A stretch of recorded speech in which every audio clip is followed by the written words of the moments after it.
Alors ça fait un petit moment que j'ai pas fait de vidéo. Je faisais un peu de clean-up dans mes brokers et dans les trucs que j'utilise. Donc on va faire un petit statut où on en est aujourd'hui. Donc on va parler de quoi? On va parler donc un petit disclaimer comme d'habitude, hein, étant aux US, on ne peut pas éviter ça. Et ensuite on parlera de ce que j'ai fait et des tools que j'utilise maintenant. Donc on commence par le disclaimer.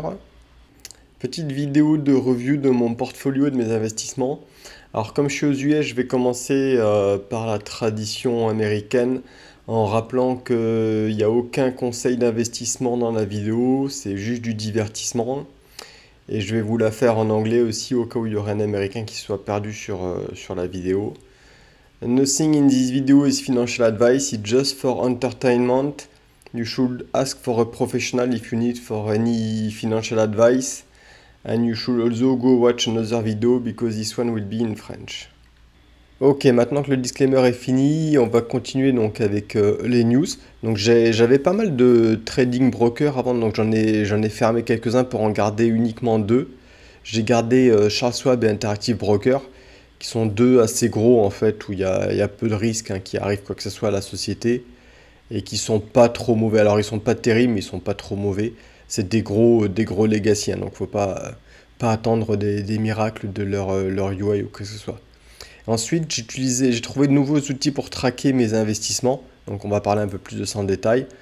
Donc dans les nouveaux outils, j'utilise maintenant Empower, qui est en fait, Empower, c'est une grosse société américaine de fonds de pension. Et ils ont acheté une société qui s'appelait Personal Capital. Donc c'est un outil qui est gratuit pour le moment. Donc il n'est pas ultime, mais il est quand même relativement mieux que ce que j'avais fait moi-même avant. Donc voilà l'outil. Donc ce qui est bien, c'est qu'il se connecte directement à mes brokers, hein. On voit Charles Schwab et Interactive Broker. Donc chez Schwab, j'ai un IRA aussi, mais ça on s'en fout un peu. Ce qui m'intéresse, c'est les deux gros trading accounts là. Donc c'est cool parce que du coup ça se fait automatiquement, ça se met à jour automatiquement à chaque fois que je me log. Alors la UI pour les investissements n'est pas ultime, hein. On peut voir les holdings, voir les balances, mais bon, c'est pas, ça permet pas de faire quelque chose que j'aime bien, qui est de faire des allocations. Alors ça viendra peut-être après, ça déduit les allocations et encore leur truc est assez daubé en fait, les allocations. Là, ils voient beaucoup trop de cash en fait. Donc c'est pas terrible, mais bon, pour un outil gratuit, ce qui m'intéressera surtout, c'est les balances et les holdings en fait. Pour la partie allocation, donc on va revenir là, voilà.